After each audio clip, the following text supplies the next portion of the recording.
తాకట్లో ఉన్న మీ బంగారాన్ని విడిపించి ఆ రోజు ఆన్లైన్ రేటుకి కొంటాం. Sharma gold company. నమస్కారం, వెల్కమ్ టు సుమన్ టీవీ. నేను గీతాంజలి. ప్రస్తుతం మనతో పాటు కామాఖ్య అమృత శోధన వ్యవస్థాపకులు అమ్మవారి ఉపాసకురాలు వేణుశ్యామ అమ్మ ఉన్నారు. వారితో మాట్లాడదాం. అమ్మ నమస్కారం. శ్రావణ మాసం శుభాకాంక్షలు.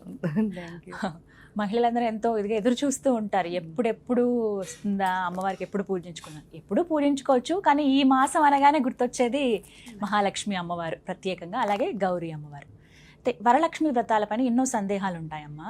అసలు ఈ శ్రావణ మాసంలో ఎలా ఉండాలి ఒక మహిళ, ముఖ్యంగా స్త్రీ, అంటే ఇంటికి దీపం ఇల్లాలి అని చెప్తారు. ఆ ఇల్లాలు ఈ శ్రావణ మాసంలో ఖచ్చితంగా ఈ నియమాలు పాటించాలి, ఇంటిని ఈ విధంగా ఉంచుకోవాలి, ఇలా పూజ చేసుకోవాలంటే ఏమైనా నియమాలు ఉన్నాయా? నియమాలు అంటే అసలు శ్రావణ మాసం మీరు చూస్తే చాతుర్మాస్య వ్రతంలో ఫస్ట్ వచ్చే మాసం శ్రావణ, అంటే ఆషాఢ మాసంలో మొదలవుతుంది ఏకాదశి రోజున, ఇంకా లాస్ట్గా అయిపోతున్న టైంలో ఇప్పుడు శ్రావణ మాసం వచ్చేసరికి ఏమవుతుందో చూడండి. అంటే ఒక 15 రోజులు ఆషాఢ మాసంలో ఉన్నా కూడా చాతుర్మాస్యంలో ఫస్ట్ వచ్చే మాసం కింద మనం శ్రావణ మాసాన్ని కూడా చెప్పుకోవచ్చు.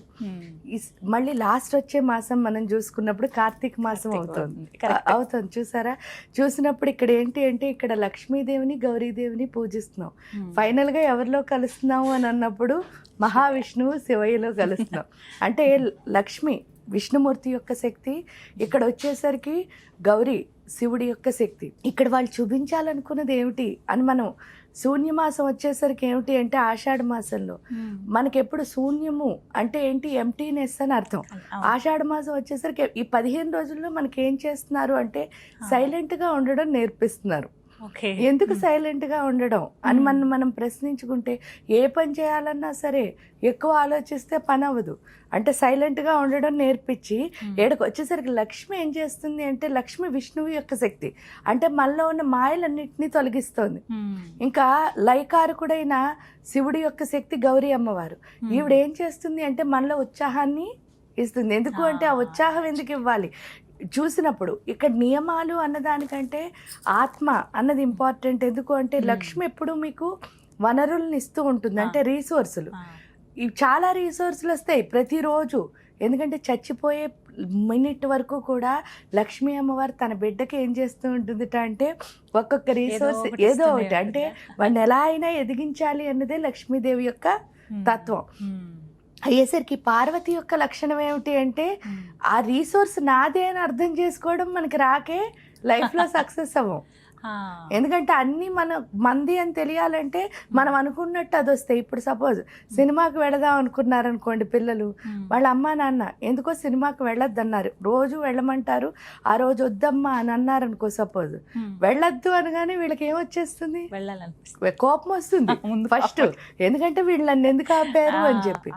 కానీ అక్కడికి వెళ్ళిన తర్వాత ఏదో సిచ్యువేషన్లో మొన్నే మీరు చూస్తే ఒక ఫ్లైట్, ఎవరో లండన్ ఫ్లైట్ ఎక్కడానికి వెళుతుంటే ఆ అమ్మాయికి ట్రాఫిక్లో ఆగిపోయి 5 నిమిషాల ముందు ఫ్లైట్ తప్పిపోయిందిట. తీరా అది ఎగిరిన తర్వాత ఏమైంది అన్నది మనందరికీ తెలుసు. కానీ ఇక్కడ ఫ్లైట్ తప్పిపోయానని కోపం వస్తుంది, బాధ వస్తుంది, ఎమోషన్స్ వస్తాయి, అన్ని వాళ్ళని తిడుతూ ఉంటాం. కానీ అక్కడ ట్రాఫిక్లో మన దేవుడు ఆపాడు. అంటే అక్కడ ఆగాల్సిన స్థితి వస్తే ఆగాలి, వెళ్ళాల్సి. అది తెలియాలి అంటే తప్పకుండా మన దగ్గర ఎవరు ఉండాలంటే పార్వతి. పార్వతీదేవి ఉంటేనే అర్థం చేసుకునే తత్వం.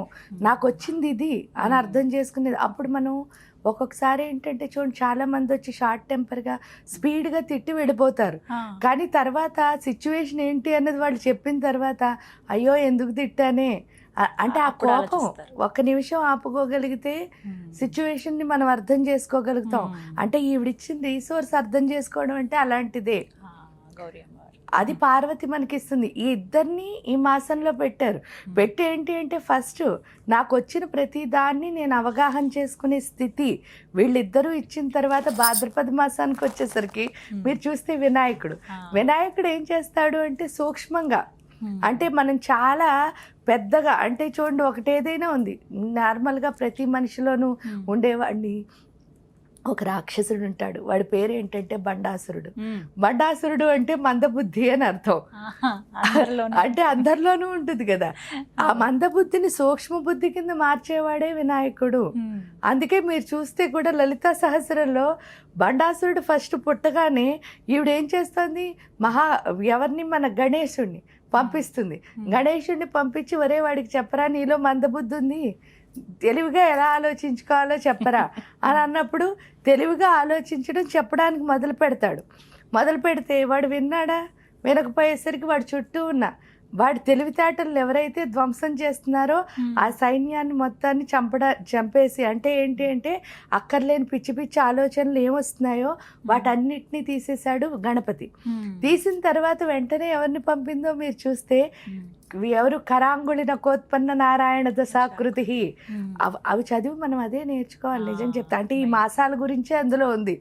ఎప్పుడైతే ఈ 10 మంది దశావతారాల్లో విష్ణుమూర్తులు వచ్చారో, విష్ణువు ఏమిటి అంటే మన మాయను తొలగిస్తాడు. అది కూడా ఎలా అంటే అష్టదిక్కులు కింద పైన ఏం చేశాడు అంటే మనలో ఒక్క సైడ్ నుంచి కూడా మాయ రాకుండా, అంటే ఈ బండాసురుడికి ఏం చేశాడు, మాయలన్నిటినీ తొలగించాడు.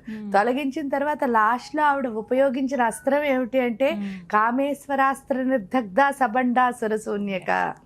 అంటే ఇంకేం చేసింది, వీడు పూర్తి మందబుద్ధి పోవాలంటే జ్ఞానం రావాలి.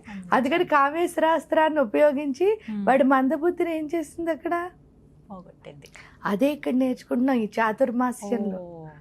ఇక్కడ ఈ వ్రతం ఎందుకు చేస్తున్నాం అంటే ఇక్కడ నోము అని అంటారు వీటిల్ని. వ్రతాలు అంటే ఏంటి అంటే మామూలుగా మనం ఒక కమిట్మెంట్ తీసుకుని ఒకరోజు రథసప్తమి రోజు పలానా 16 ఫలాలు ఇచ్చేస్తాను, వీటన్నిటినీ వ్రతాలు. ఈ నోములు అంటే అర్థం ఏమిటి అని అంటే ఇవి పెళ్ళైన వెంటనే 5 సంవత్సరాల కాలం పాటు స్త్రీని ఏం చెప్పారు అంటే 5వ తనం కోసం, భర్త సౌభాగ్యం కోసం చెయ్యాలి అని మొదలు పెట్టించింది ఈ శ్రావణ మంగళవారాలు వ్రతం కానీ శ్రావణ శుక్రవారాలు వ్రతం కానీ.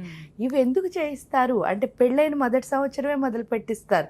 మీరు చూస్తే అవి మొదలు పెట్టించడానికి కారణం ఏంటంటే మీరు ఇందాకనే అన్నారు ఇంటికి దీపం ఇల్లాలి కదండి అని. అంటే ఇంటికి అంటే గృహాలయానికి దేవత ఎవరు అంటే ఆ దేవత స్త్రీయే. ఎందుకంటే అమ్మవారు ప్రతి చోట అమ్మలా ఉండలేక ఈ అమ్మాయిని ఏం చేసింది అంటే అమ్మగా మార్చి ఆ ఇంట్లో పెట్టింది. అంటే ఆ దేవత స్వరూపమే ఈ స్త్రీ. ఈవిడ ఏం చేయాలి అంటే స్త్రీ దేవత స్వరూపం అంటే అర్థం ఏమిటి అంటే మీరు చూడండి ప్రతిసారి అమ్మవారి యొక్క సుకుమారత్వాన్ని వర్ణిస్తారు లలితా సహస్రం ఎందులో అయినా సరే. కానీ ఏం చెప్పారో చెప్పనా, మహేశ్వర మహాకల్ప మహాతాండవ సాక్షిని అన్నారు. అంటే అర్థం ఏమిటి అంటే ఇంత సుకుమారి కదా అమ్మవారు, ఎంత సుకుమారైనా సరే ఆయన ప్రళయకాలం ఉంది అంటే ఈ కల్పం అంతా పూర్తయినప్పుడు, కల్పం అంటే అర్థం ఏమిటి, కృతయుగం, త్రేతాయుగం, ద్వాపరయుగం, కలియుగం, ఈ 4టిని కలిపి ఒక కల్పం అంటున్నారు. ఇది ఎప్పుడైతే ప్రళయం అంతం లోపలికి తన లోపలికి తీసుకోవాలనుకున్నాడో ఆ తీసుకునే సమయంలో ఆయన ఒక ప్రళయ తాండవం చేస్తాట, దాన్నే శివతాండవం అంటారు. ఆ ప్రళయ తాండవం ఏదైతే ఉందో అది చేస్తున్నప్పుడు అందరూ భయపడి పారిపోయినా సరే మహాతాండవ సాక్షిని ధైర్యంగా ఎవరి నుంచి ఉంటారు, అమ్మ నుంచి ఉంటుంది. అంటే ఇంట్లో ఏంటి అంటే చాలా అల్లకల్లోలమైన పరిస్థితులన్నీ వస్తూ ఉంటాయి. ఒక కుటుంబం అంటే కష్టాలు సుఖాలు అన్నీ ఉన్నాయి కదా. ఇవి వచ్చినప్పుడు ఏంటి అంటే పురుషుడు ఎలా అయినా ఇంబ్యాలెన్స్ అయిన సమయంలో కూడా నుంచుని బ్యాలెన్స్ చేయాల్సిన ఎవరికి రావాలి అంటే స్త్రీకి రావాలి. ఎందుకంటే ఈవిడ పుట్టడమే ఆర్గనైజింగ్ స్కిల్స్తో పుట్టిస్తాడు దేవుడు. అందుకే చూడండి ఏ పని చేసినా సరే ఈవిడ చేసిన దాంట్లో ఉన్న నైపుణ్యం అక్కడ ఉండదు. ఎందుకు ఉండదు అంటే వీళ్ళు ఈజీగా చేయగలుగుతారు. అది ఎందుకంటే పుట్టడమే అలా పుట్టించడానికి కారణం ఏంటంటే ఆ ఇంటి మొత్తానికి శక్తి ఎవరు అంటే స్త్రీయే. అప్పుడు ఈ శక్తి ఎలా ఉండాలి అంటే చాలా బ్యాలెన్స్డ్గా ఉండాలి, ఎమోషనల్గా ఉండకూడదు. నార్మల్గా ఆడపిల్లలకి ఎమోషన్స్ ఎక్కువ ఉంటాయి. అందుకని చెప్పేసి ఏం చేశారు అని అంటే ఈ దైవ పూజ చేయడం ద్వారా ఆ ఇంబ్యాలెన్స్ ఆఫ్ ఎమోషన్స్ ఏవైతే ఉన్నాయో వాటిని బ్యాలెన్స్ చేయడంతో పాటు నువ్వు ఎక్కువ నేను తక్కువ అని ఎవరిని చూడకూడదు. కాబట్టి ఫస్ట్ ఏం చేశారు, ఈ వ్రతం అని పేరు పెట్టారు, నోమ్ అని పేరు పెట్టారు. పెట్టి ఏం చేస్తారు, ముత్తైదువుల్ని పిలవాలి పేరెంటానికి. ఈ ముత్తైదువుల్ని పేరెంటానికి పిలిచి ఏం చేస్తారు, వాళ్ళకి వాయినాలు ఇస్తున్నారు. వాయినాలు ఇచ్చేమంటున్నారు, ఇస్తినమ్మ వాయనం పుచ్చుకుంటున్నమ్మ వాయనం. ఇస్తున్నది ఎవరికి అంటే గౌరీదేవికి, గౌరీ. ఇస్తున్నది ఎవరు అంటే గౌరీదేవి. అంటే నా లోపల ఆ యొక్క గౌరీ. పార్వతీ తత్వం ఉంది, నీ లోపల అంటే నువ్వు నేను ఒక్కటే అని ప్రతి నోములోనూ పైగా ఈ మంత్రాలు చదవడం వల్ల ఎప్పుడైతే బ్యాలెన్స్ వచ్చిందో ప్రతి ఒక్కదాన్ని గౌరవించడం అంటే ఈక్వల్గా చూడడం అన్నది వస్తుంది. స్త్రీకి అది చాలా ఇంపార్టెంట్, ఎందుకంటే ఆవిడ తల్లి కాబట్టి. ఆ ఎమోషనల్ ఇంబ్యాలెన్స్ పోయి బ్యాలెన్స్ వచ్చి అందరినీ ఒకేలా చూడగలిగే స్థితి స్త్రీకి రావాలి కాబట్టే నోములు ఖచ్చితంగా స్త్రీలు చెయ్యాలి అని చెప్పి ఒక రూల్లా పెట్టారు మన పెద్దవాళ్ళు. అలా ఈ మాసంలో మాసం. మరి ఖచ్చితంగా ఇలా నియమం ప్రకారంగా ఉండాలి ఈ శ్రావణ మాసంలో అంటూ ఉందమ్మా మహిళలు ఈ నియమం ప్రకారం అంటే మంగళవారం శుక్రవారం అందరూ నోము చేసుకుంటారు. శుక్రవారాలు అన్నీ చేయకపోయినా వరలక్ష్మి వ్రతం అని చెప్పేసి పౌర్ణమి ముందు ఆ శుక్రవారం ఖచ్చితంగా, ఎందుకంటే స్త్రీకి అలక్ష్మి ఎప్పుడు ఉండకూడదు, అంటే ఇది లేదు అది లేదు అన్న బాధ ఉండకూడదు. ఆ తృప్తి కోసం శుక్రవారం మనం పూజ చేస్తున్నాం. మంగళవారం ఎందుకు చేస్తున్నాం అంటే ఆత్మశక్తి అన్నది ఎంత స్ట్రాంగ్గా ఉంటే ఇల్లు అంత బ్యాలెన్స్గా ఉంటుంది కాబట్టి ఆత్మశక్తిని పెంచుకోవడానికి మంగళవారం నోము చేస్తున్నాం. ఈ 2 రోజులు చక్కగా వివరించారమ్మా. ధన్యవాదాలు.